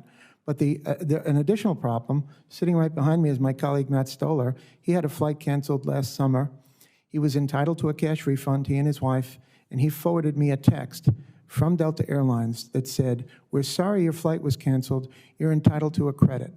That's unacceptable. In our view, that should absolutely not have happened. We live by the fact that about 87% of Americans fly less than once every 18 months. How are they supposed to know these rules? Who knows? Now, Matt was lucky enough to have an aviation geek on speed dial, so he was able to text me, and I said, whoa, in all caps, do not accept that credit. And I gave him the rule. He went to Delta, and they said, fine. But that is an unfair and deceptive practice. And then, of course, we have the problem with the credits then expiring. And, you know, Southwest and others have gotten credit for not letting them expire. All U.S. airlines should be mandated. But yes, we need more enforcement here. It would be one thing if you then could get them on the phone and talk about it, but Well- then they may not even have the details of that case. So then they would just tell you it's expired, and then you'd say, no, I got this because my flight was canceled, you gave me this, I should have it. Then you try to get somebody on the phone who can, you spend a lot of time getting Right. that. And don't forget that Frontier Airlines just shut down its call center. You cannot even call that airline. Let's hope that's a trend that doesn't continue. Thank you, Mr. McGee. Thank you, Madam Chair. Thank you, Chairwoman Cantwell. Now, via remote, Senator Markey. Thank you, Madam Chair. And thank you, Mr. McGee, for your testimony today. I just want to continue on this subject because it's the reason why I'm fighting to pass my cash refunds for flight cancellations act. You know, I have several senators on board, and our intent is to get it added to the FAA reauthorization. So over the past 2 years, airline consumer complaints on refunds have skyrocketed. Last year saw a 1,000% increase in refund-related complaints compared to 2019. In other words, there were 10 times more refund complaints from consumers compared to before the pandemic. Clearly, there is an issue here. Mr. McGee, can you briefly explain for the committee how airlines make consumers jump through hoops to get their refunds for canceled and delayed flights? Absolutely. And thank you, Senator, and thank you for the legislation, which we at American Economic Liberties Project heartily endorse. You're right. You do have to jump through hoops. As I said, 87% of Americans fly less than once every 18 months. So the fact is, they're not aware of these rules. For example, in the European Union, you can't walk more than 10 yards without seeing a sign explaining what all of your rights are. And those are rights that are mandated by the union. They're not embedded in airline contracts of carriage that I would argue 99% of Americans never even heard of these contracts that are so binding. So on the issue of refunds, as I was saying, there are multiple layers here. As you know, there are airlines that have just blatantly said, we are not paying refunds.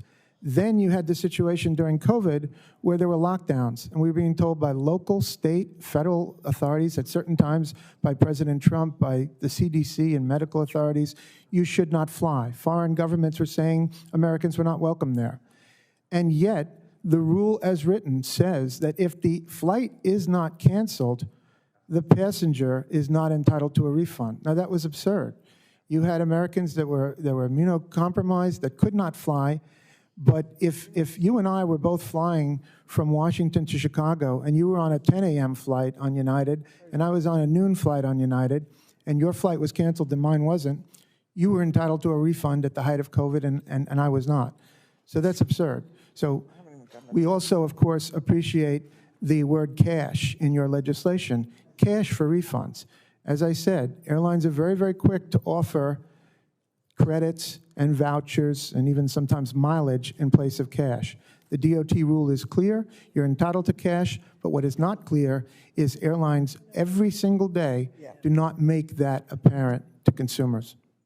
So thank you. So Mr. McGee, you're so right. Number one, consumers don't know they're entitled to the refunds. Number two, airlines slow walk consumers who request the refunds. And three, airlines will offer flight credits or other accommodations in place of cash. And I've been beating this drum on this issue for years. In March of 2020, right at the start of the COVID crisis, I demanded the airlines provide consumers refunds for canceled flights due to the pandemic. Then in May of 2021, I pushed the airlines to commit that travelers' flight credits wouldn't expire. In December of 2021, I once again demanded airlines provide refunds to their passengers as the Omicron variant disrupted.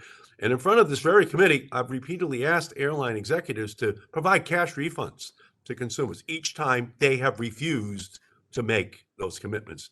These companies are failing to do the right thing, and it's time for Congress to act. Mr. McGee, do you agree that Congress should pass legislation to ensure air travel consumers receive the refunds that they're entitled to? No question, Senator. American Economic Liberties Project heartily endorses it. And that's why I am fighting to pass my Cash Refunds for Flight Cancellations Act, which will ensure consumers receive cash refunds instead of credits. And even before the pandemic, airlines were tipping consumers upside down with unfair and exorbitant fees. The airlines now have grabbed more than $110 billion in ancillary fees, including $5.8 billion just for bags on our domestic flights. Mr. McGee, should Congress pass legislation to protect consumers from these continuously rising fees? No question. The junk fee problem, really the airline industry is the poster child for all that's wrong with junk fees. Whether we're talking about transparency of fees, and the airlines have had a problem with this since the dawn of the internet, both with mandatory charges, taxes, and fees that passengers have no choice about, and with the quote-unquote ancillary fees, which are much better described as junk fees. We also have a problem not just with transparency, but with the validity of fees. I testified in the House a few years ago alongside 5 airline executives, and Chair DeFazio asked each of those airlines, what is your back-end cost on canceling a ticket? And not one of the executives at those 5 airlines was able to provide a cost, and yet they charge $450, $500, $300. This is absurd. So there are fees. No, we have to end these junk fees, including a ban on parents having to pay any kind of fee to have their children sitting next to them. We just had to ban all of this, which is why my Fair Fees Act would prohibit airlines from charging those fees for bags, for seating, for cancellation, the change fees that are not reasonable and proportional to the cost of the services that are provided. And right now, it's just out of control. They're just tipping people upside down at the counter and shaking money out of consumers' pockets. So thank you, Mr. McGee, and thank you, Madam Chair. Thank you, Senator. Senator Baldwin. Thank you, Madam Chair. Ms. Ansley, thank you so much for being before the committee today on this incredibly important issue and for your tireless advocacy on behalf of our veterans in Wisconsin and across the country. Despite the original Air Carrier Access Act passing over 35 years ago, airline passengers with disabilities continue to face significant barriers. All too often, travelers with disabilities encounter these significant barriers such as damaged assistive devices and wheelchairs, delayed assistance, unclear communications, and a lack of onboard accommodations. As you stated in your testimony, the Air Carrier Access Amendments Act, which is supported by dozens of veterans, disability, and consumer organizations, would help to address these persistent challenges. As this committee considers reauthorization of the FAA, can you provide some further background and detail about the need to include that particular legislation, the Amendments Act, and how it would improve the lives of the millions of passengers with disabilities every year? Thank you for that question, Senator. The Air Carrier Access Amendments Act is desperately needed to provide both standards of accessibility for aircraft, but also to improve enforcement of the law. In terms of improved accessibility standards, I think we only have to look at the law and its regulations to see that in basically almost the 4 decades since it's been passed, there's been no innovation, there's been no improvements, and no increases in accessibility, not one.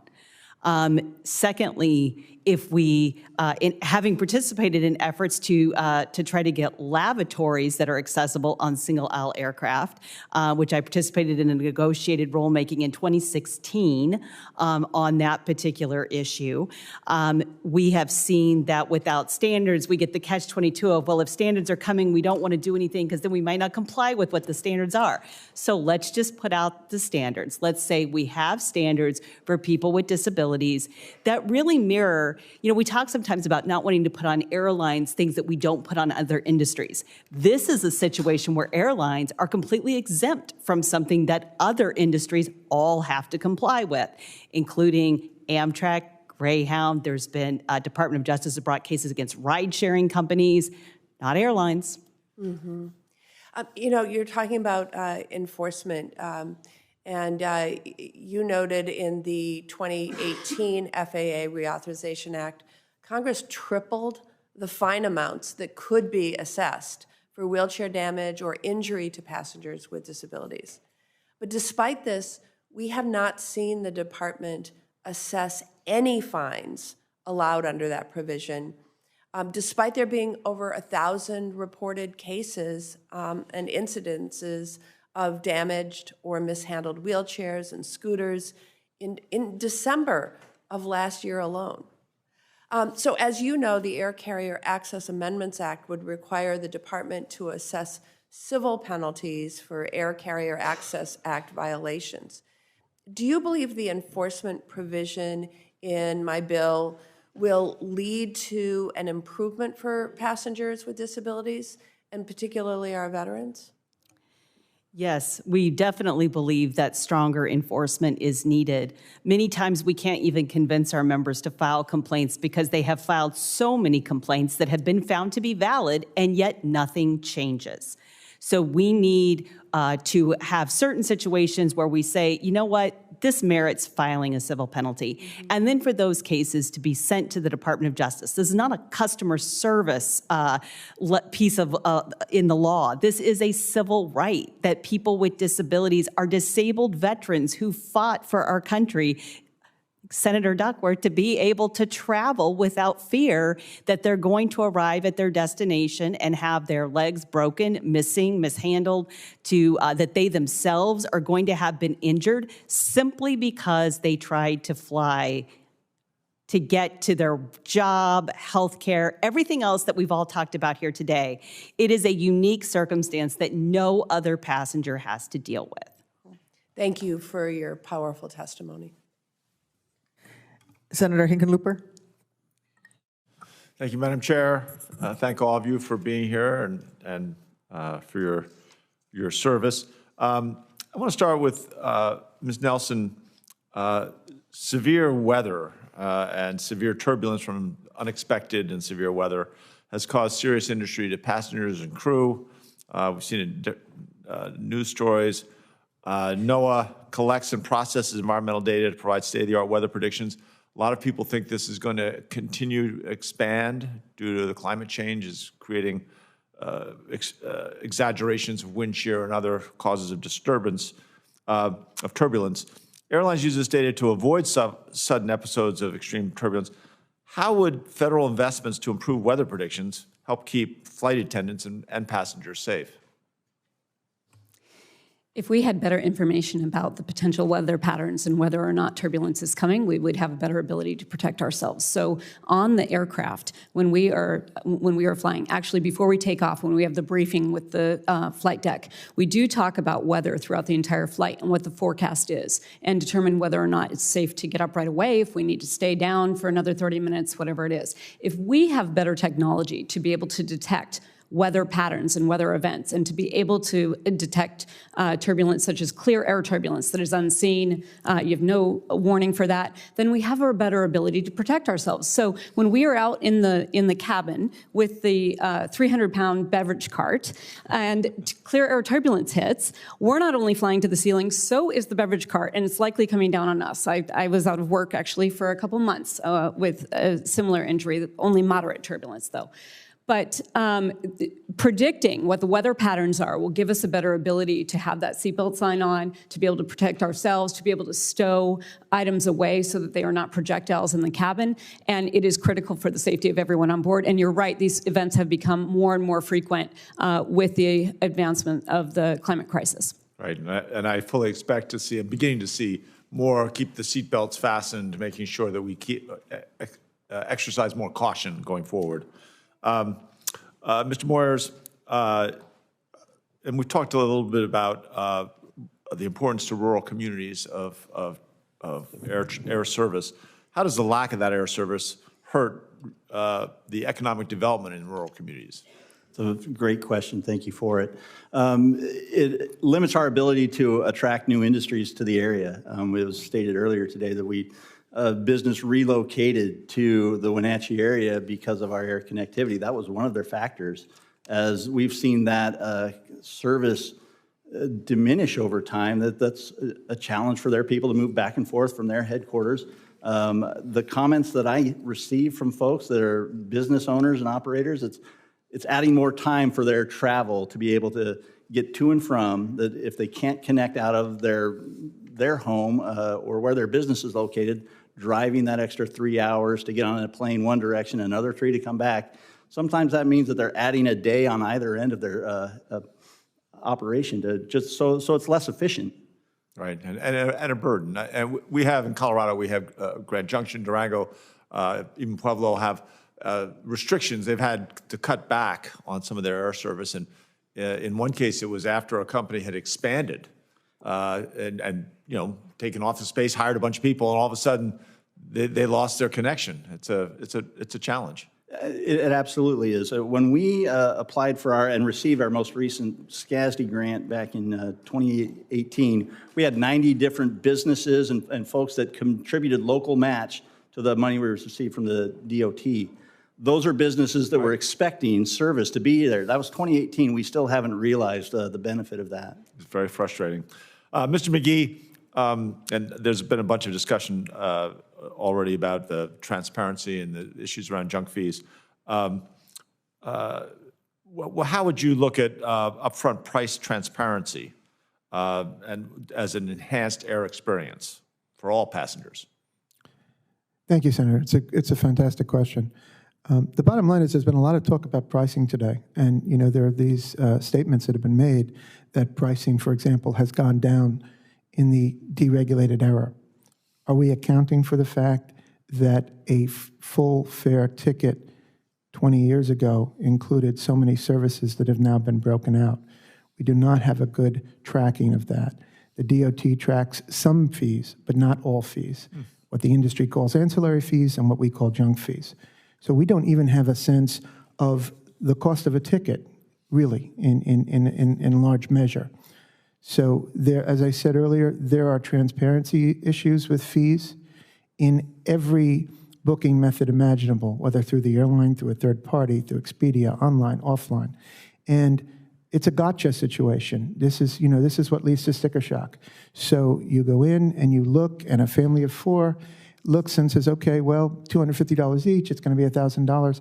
And with some carriers, it can actually be more, twice as much, for the fees than for the actual base fare.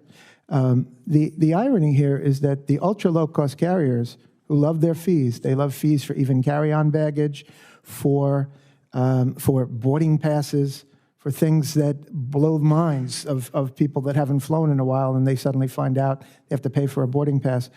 The irony is, to an extent, I will give the ultra low-cost carriers like Spirit a little credit. They're better on their websites of telling people this and warning them. Right. It's the largest carriers, in fact, that have the most problems. I, in fact, have a copy here from United Airlines website This is called a baggage fee calculator.